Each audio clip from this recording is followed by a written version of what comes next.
Hello, everybody. Thank you very much for having me. I'm very happy to be here to talk about this subject, which is quite a special subject, I think, which has many levels to it. And I wanted to start with these beautiful photos, because these are my personal experience that I had some time ago. A couple of months ago, I was in Finland visiting an exhibition of Akseli Gallen-Kallela, who we heard about this morning.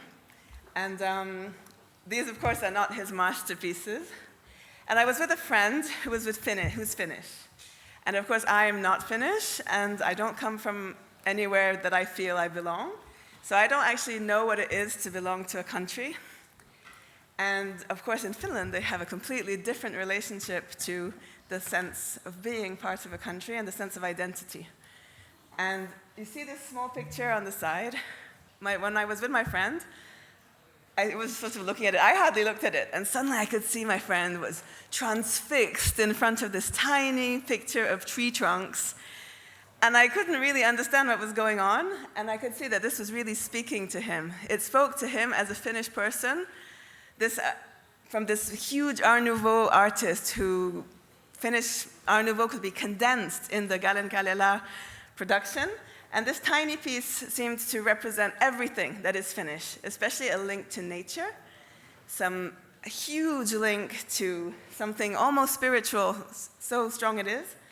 And that's why I wanted to start with this picture, because this is what sort of set off my thoughts when I was proposing this subject for this keynote speech.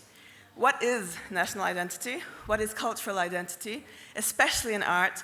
And can art somehow give us the impression or the ability to be free? And if so, what does free mean? We've seen some of these pictures this morning. Of course, Gallen-Kallela, who's a hero, a national hero in Finland.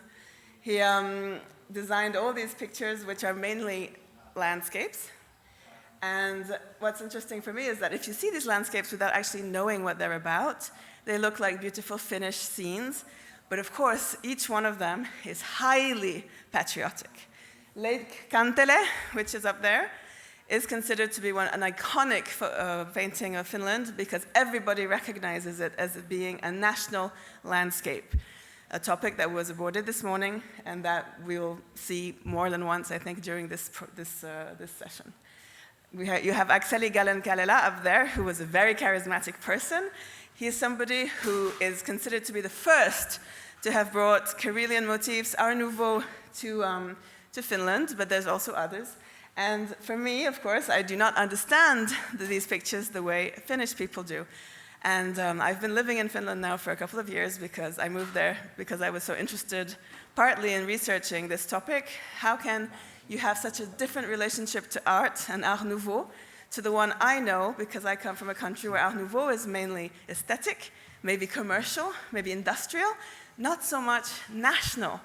And there's something that I can't quite grasp, and which I think we can try and learn to grasp more, but I'm wondering if it's possible to ever grasp it if you don't actually come from one of these countries. So I'm using Finland as one example, which of course can be applied to quite a few.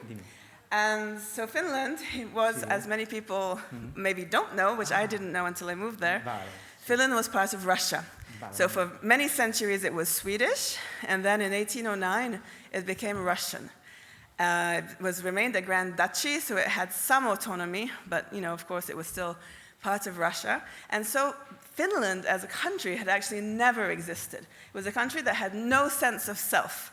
It had no common identity. The only thing that linked Finnish people together was the Finnish language, which, as we saw this morning, wasn't even something that really existed per se. There was no literature. And mainly people who had higher up, the elite, spoke Swedish. So there was something very interesting about how do you create a nation from all aspects without having any common base, and art here in this case. So for Finland, we have these ideas that there's the dawn of nations. You have these national movements that sort of seem to be part of the culture of the time. It's in the air somehow. we talked about the fact that the beginning of national identity didn't actually appear at the end of the 19th century. This was something that was bubbling up for more than 100 years, late 18th century already, first half of the 19th century. People were traveling, getting all the information, seeking folk art, but it hadn't actually been part of a proper national language. So at the end of the 19th century, you have artists all over Europe, especially, who start using this information that had been collected to create something that was new, that was somewhat subversive, perhaps, because art could do things that maybe writing and pamphlets couldn't do. And so they could develop something that considered to be their own art, something specific, thanks to art. Now, was it, of course, Art Nouveau? Not necessarily, but in many cases it was Art Nouveau, because Art Nouveau was part of the time, part of the era, and adapted well because it came from this spirit that was full of these different ideas. And so these cultural debates were something that were rife in Finland. Finland was just, who are we? We've never existed. We don't have our own language. Our language is not recognized. We don't have borders. We're Russian. We were Swedish. Who are we? And this is a huge question, which is fascinating. And all the art of the time, basically, even if they're not specifically talking about national sentiment, everything is around who are we? And so the art comes as a secondary, almost like a sidekick, but in the end for us today is what takes precedence because it's what remains and what is visual, not only in museums, but also in the streets. So I think for Finland, this is of course not the same for all countries, but for Finland what's very specific is creating a country when none had ever existed. For other countries in Europe, they had existed in a past. Perhaps they disappeared, they'd been annexed, they'd been split, So there's all these different contexts, and this idea is that we have to come together, become one, and per se, maybe be free. We talked this morning about these great national epics. Kalevala is the basis for everything in Finland. All Art Nouveau is based on Kalevala. When you walk through Helsinki, all the buildings are covered with animals and forest sculptures and trolls and all these things. They're not specifically taken from stories of the Kalevala. They are inspired by the spirit of Kalevala. They have a national Kalevala Day in Finland. Students create Kalevala drawings. There is a Kalevala jewelry line. And here you have some scenes from Kalevala to show that, of course, the scenes from Kalevala were the ones that were almost the most represented throughout many of this Art Nouveau time. The hero of the Kalevala is the Väinämöinen, an old man who's supposed to be very sage, and he goes through adventures and meets all these heroes. So you have this old bearded man who is often in the pictures. In this case, this is actually not the Väinämöinen. The Väinämöinen is the down at the bottom. But I do love these pictures. They're quite late from Joseph Alanen, who's not very famous. It's called The Felling of the Great Oak. This is a scene from the Kalevala in one of the songs, where the Väinämöinen needs somebody to come and fell this great tree because it's grown so tall that it's blocked out the light of the sun. And so they need a hero to come and knock it down. And nobody can do it. And suddenly this tiny man comes, and the Väinämöinen has no faith. And yet suddenly this tiny man becomes a giant, and in 3 swoops fells the great oak.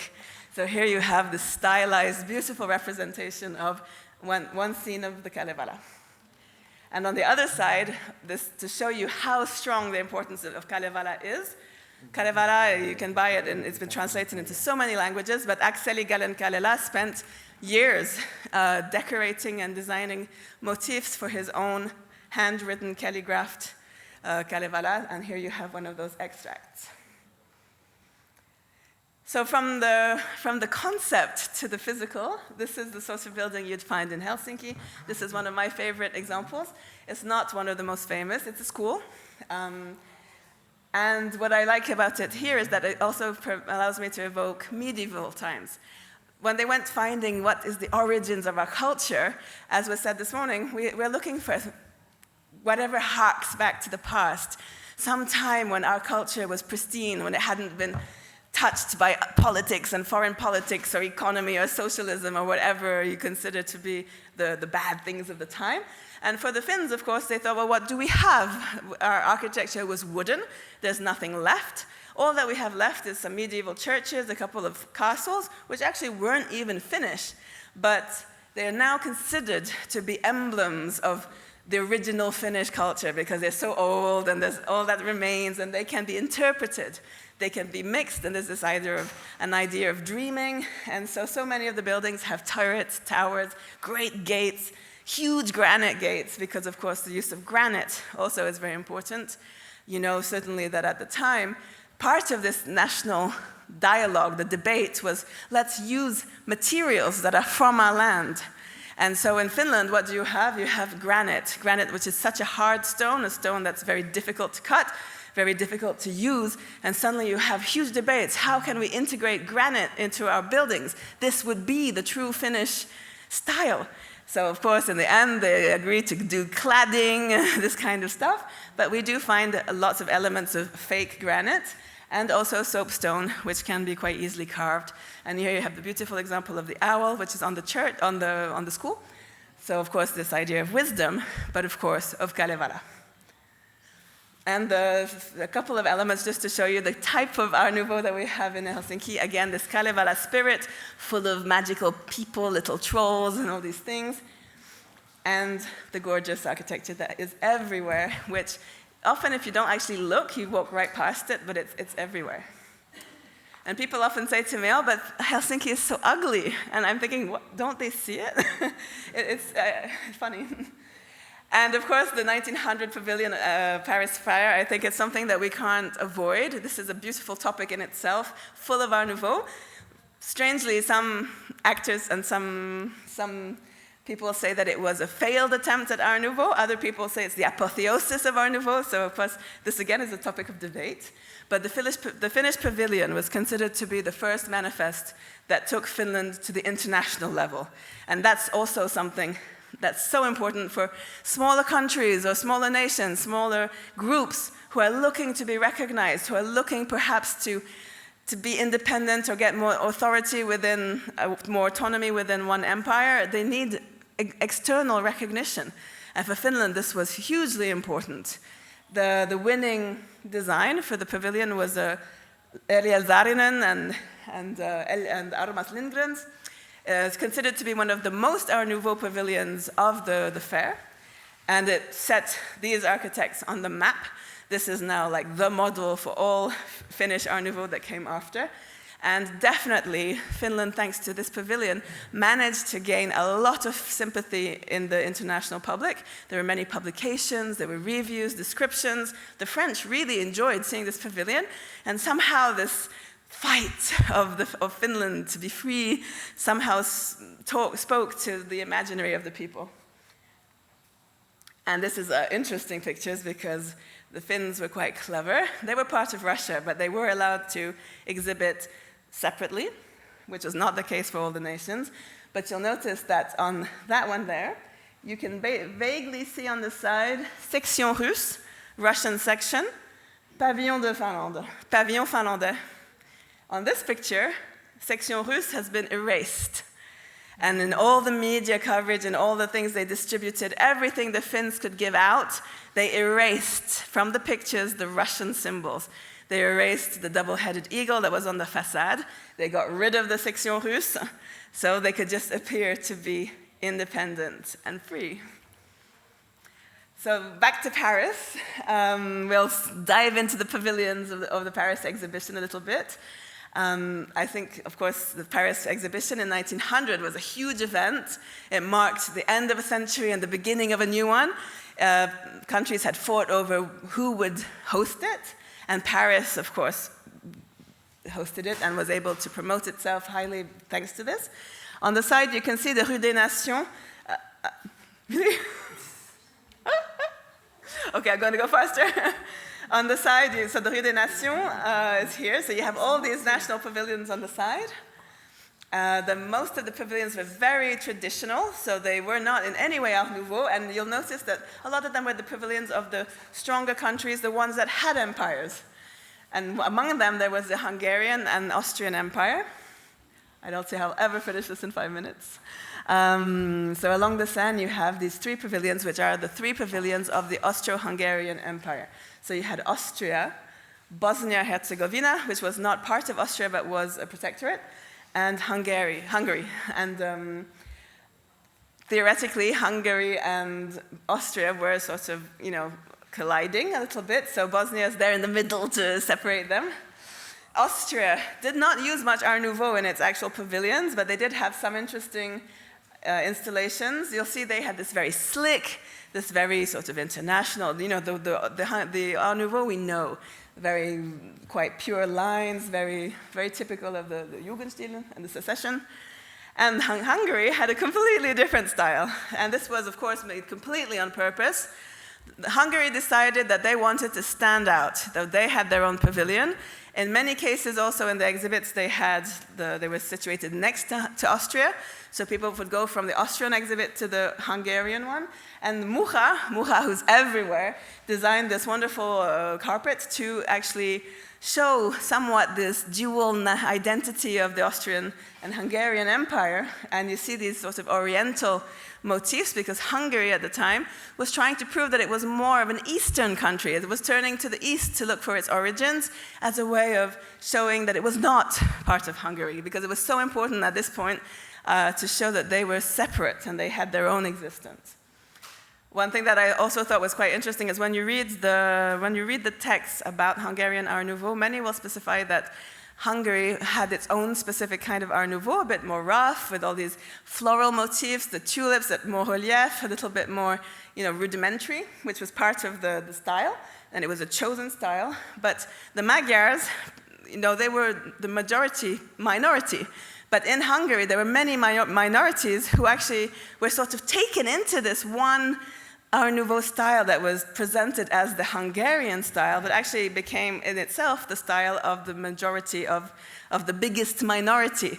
So in some ways, it's also interesting that within the minorities, there are also other people who sometimes didn't necessarily identify to the majority, the people who were creating art. But of course, they somehow were taken into this story because also they needed the same autonomy that the others were seeking. The Bosnian pavilion is quite interesting because the Bosnia actually doesn't have so much Art Nouveau, but in its pavilion it had huge amounts of Art Nouveau. Austria knew that this choice of being a protectorate and having its sort of hand on Bosnia wasn't hugely popular, so they asked Mucha to decorate the interior of the pavilion to make it sort of, because he was famous, because he was international, people loved Mucha, so they thought if we ask Mucha to design the pavilion, people will sort of look well upon us, despite the actions that could be criticized. And so Mucha at first accepted. He went for a trip through the Balkan states. He discovered the Slavic identity, which was what he was going to build on afterwards to go and build and paint for the Czech population. And he tried to do something that was a little bit critical, but of course the Austrian government stopped him. So he sort of tried to do a little bit of both, and in the end, he did get quite a lot of criticism from the Czech-speaking people because they considered that Mucha had sort of sold himself to the Austrians. So, and then it's quite ironic because then Mucha went to the Czech-speaking areas to help promote the Czech identity, but many of the artists in those regions didn't actually want him there. So this is going to Norway. So you'll see I'm really going up north and then down the side. So Norway had this beautiful, beautiful Art Nouveau tapestries and exhibit at the 1900 World Fair. Norway is a country that we don't talk about that much, but it had been for a long time part of the Danish Empire. Now it was Swedish. It was Swedish until 1905. And so, it also had huge discussions on who are we. We have not had our own country either, and we would like to have our own freedom. And so here you have Gerhard Munthe, who's considered to be the main Art Nouveau and the main national artist of Norway. He created these tapestries that integrate Viking motifs, sagas, folklore, all sorts of motifs that are completely different, but with these stylized, flat colors. And the colors are also considered to be the colors of the Viking sagas and all these things. And this is a beautiful tale, which I won't have time to tell you, about the suitors who come. The daughters of the Northern Lights, so the Aurora Borealis, which is so important in the northern countries, is there on the side. And you can find some motifs from the Viking ships. And here you can sort of see it.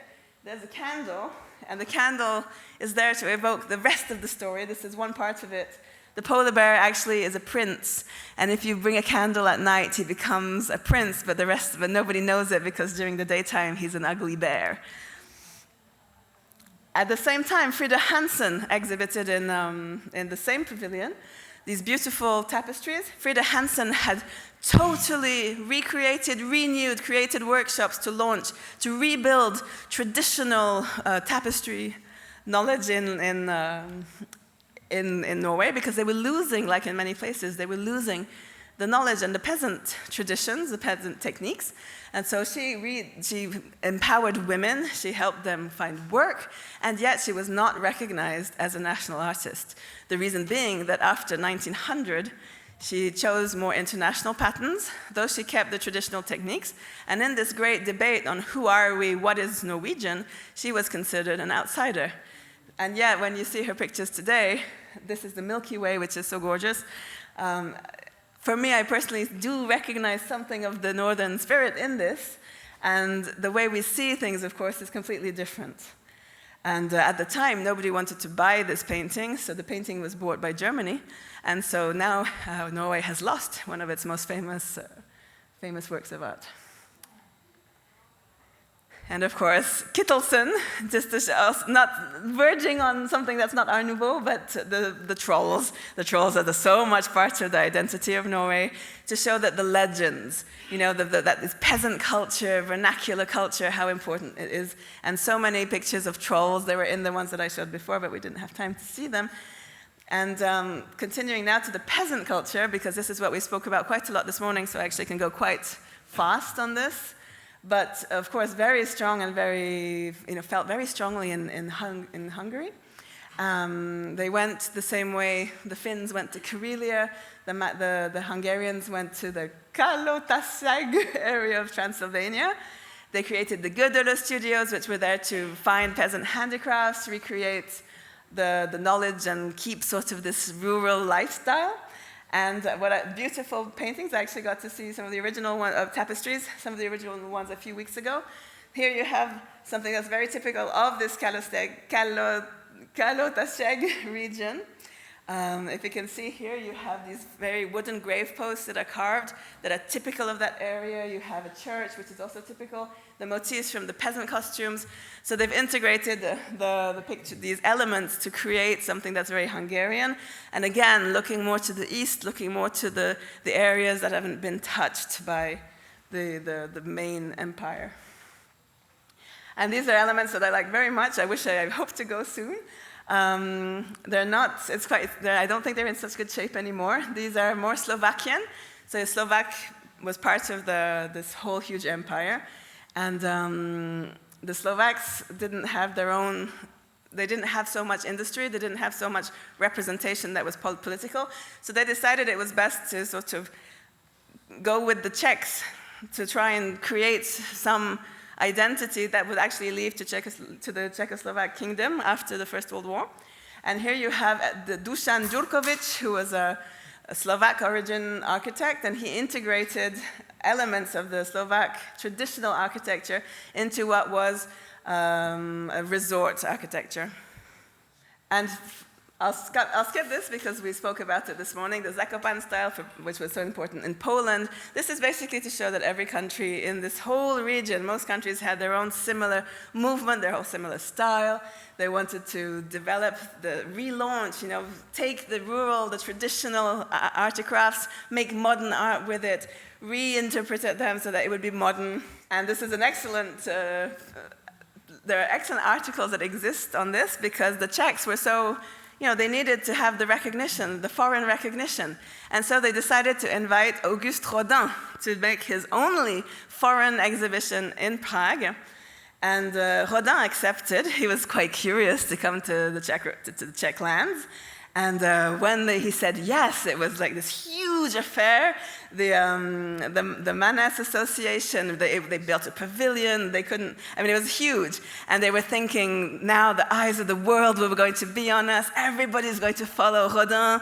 And they took him through all the lands, through Moravia, so that he could see the folk culture, so that he could see this true self, the true identity. And there were hardly any signs that actually anybody was aware of this. Rodin apparently was very happy because there are women dancing everywhere, feasts and all sorts of occupations for him, but the actual repercussions were not that big. And also the fact is that the Czechs among themselves didn't actually agree necessarily on what they wanted. So of course, some great initiative like this sort of went wrong at some point because they didn't gain all the visibility they wanted out of it.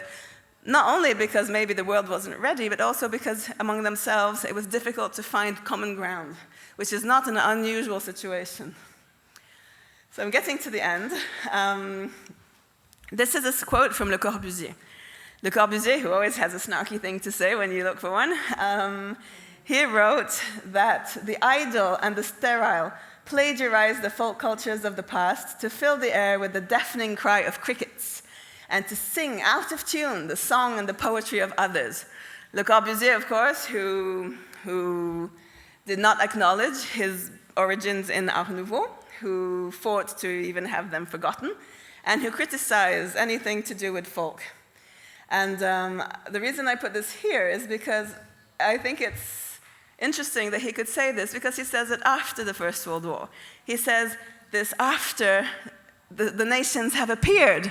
It's after all this huge movement that went to find the origins, did their work, and the work was going forward, and so there was a new era. So it's easy, in my mind, it's sort of easy to criticize, because maybe it's not acknowledging everything that's behind it. And I do have some thoughts that I put on paper that I don't have pictures to, but the reason I put this picture, and still thinking of Le Corbusier, is because this year, and last year I think, this is the painting that was considered to be the most representative of Finnish being. It's called Wounded Angel. This is Finland, the happiest country on the planet, but this is what they consider to be their national painting, because the Finns themselves still today consider themselves to be a small country fighting for freedom. This is something that comes hugely, maybe even more for the past year or two. And this small quote here is not any great philosopher, but he's my friend and colleague who I was just talking to, and we were talking about this identity business and what it is to be Finnish. And I was also wondering, is it something to do with what you see in the Art Nouveau, or is it something else? And he definitely said, well, we are a lonely country, and we are fighting for our independence. And he sees this in the architecture, and because he sees the same fight that was happening 100 years ago, more than 100 years ago. Today the fight is different, but it definitely still exists, and fear and wonder is still part of this. And to finish and to conclude, I did have some paradoxes that I thought were quite surprising to put forward, though we have mentioned some of them this morning. The fact that though all of this is a quest for individual spirit, individual nationality, it is always part of an international movement. It's something that seems to happen everywhere, a spirit, something in the air that is going from one nation to the other.